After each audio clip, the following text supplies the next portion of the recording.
Assalamualaikum warahmatullahi wabarakatuh. Alhamdulillahirabbil alamin.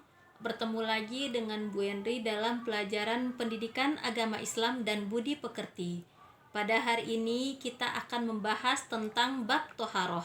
Namun sebelum pelajaran kita lanjutkan, mari sama-sama kita berdoa kepada Allah. Semoga ilmu yang kita dapatkan hari ini bermanfaat untuk kita. Semuanya dalam keadaan sikap berdoa. Bismillahirrahmanirrahim. Rabbi zidni ilman nafi'a warzuqni fahma wasi'a. Amin ya rabbal alamin. Anak-anak, toharoh artinya bersuci. Pelajaran toharoh merupakan pelajaran dasar dalam pendidikan agama Islam dan budi pekerti. Di dalam agama Islam kita kenal istilah fikih, yaitu mempelajari ilmu bagaimana caranya kita beribadah yang benar kepada Allah. Diawali dengan toharoh, diawali dengan bersuci. Oleh karena itu, pada kesempatan ini kita akan belajar tentang bab toharoh atau bab bersuci. Toharoh artinya menyucikan diri kita, suci dari hadas dan najis. Ya, dalam toharoh itu ada berbagai macam cara atau bentuk-bentuk toharoh. Yang pertama ada yang disebut dengan istinja. Yang kedua ada yang disebut dengan berwudu. Yang ketiga ada yang disebut dengan tayamum. Dan yang keempat ada yang disebut dengan mandi. Kita akan membahas ini satu persatu. Yang pertama adalah tentang istinja. Apa itu istinja? Istinja artinya adalah bersuci setelah buang air besar dan buang air kecil. Istinja sering kita bahasakan dengan bahasa dalam tanda petik cebok. Setiap kita selesai buang air kecil, selesai buang air besar, maka diwajibkan untuk beristinja. Alat yang bisa digunakan untuk beristinja adalah yang paling utama adalah air. Namun, jika kita tidak menemukan air, maka boleh diganti dengan alat-alat yang lainnya. Alat-alat yang lainnya itu untuk istinja disebut dengan istijmar. Apa anak-anak? Istijmar. Apa saja yang termasuk ke dalam istijmar? Yang pertama, air yang paling utama. Yang kedua, kalau tidak ada air, boleh diganti dengan daun. Daunnya tentunya daunnya yang permukaannya kasar, tidak boleh menggunakan daun yang licin. Yang ketiga, kalau tidak ada daun, boleh menggunakan batu. Kalau tidak ada batu yang permukaannya kasar, tidak boleh batu yang licin, bisa diganti dengan kulit kayu atau bisa juga diganti dengan tisu.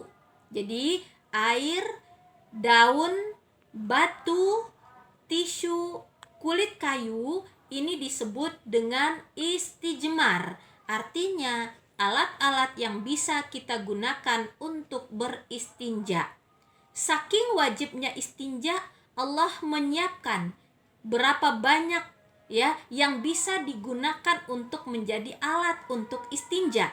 Oleh karena itu anak-anak Bu Guru, jangan lupa setiap kalian selesai buang air kecil atau buang air besar, wajib hukumnya untuk beristinja.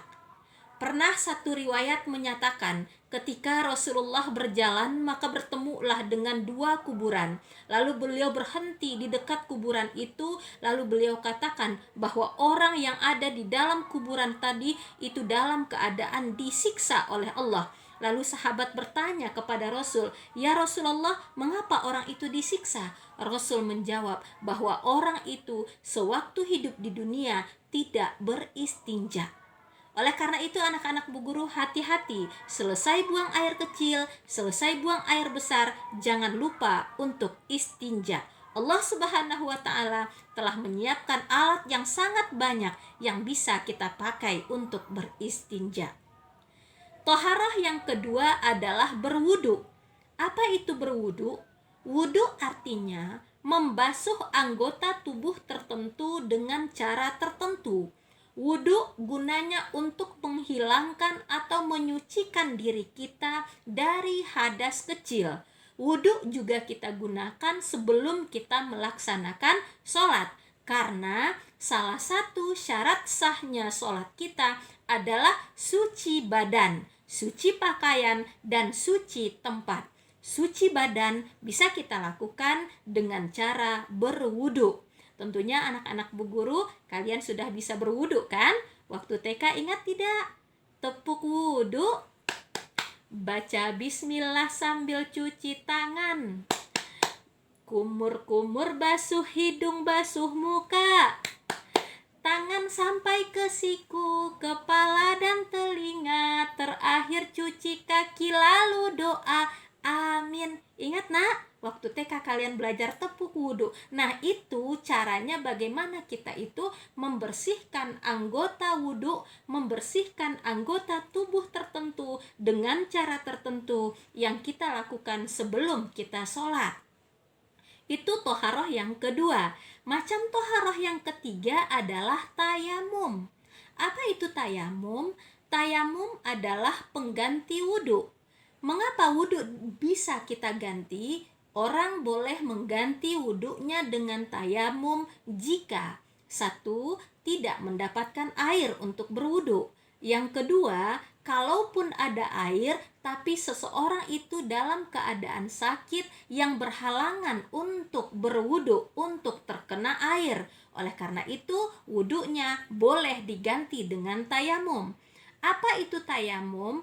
Tayamum itu adalah mengusap anggota tayamum. Apa saja anggota tayamum? Muka dan tangan.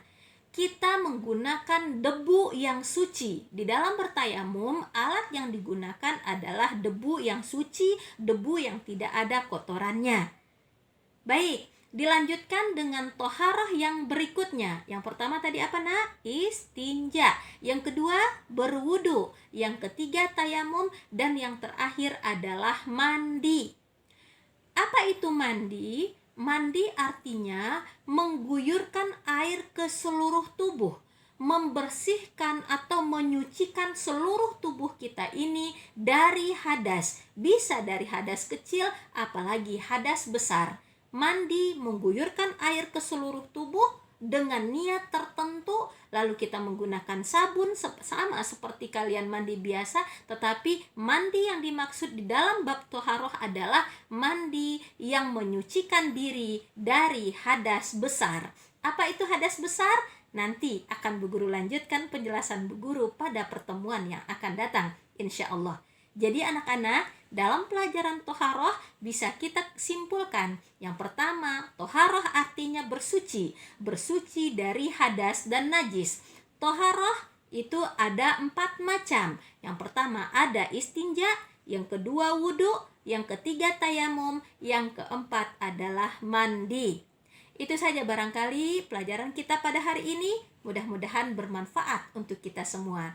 Sebelumnya, mari kita tutup dengan sama-sama mengucapkan Allahumma arinal haqqa haqqa warzuqna tiba'ah wa arinal batila batila warzuqna jatinabah. Amin ya rabbal alamin. Assalamualaikum warahmatullahi wabarakatuh.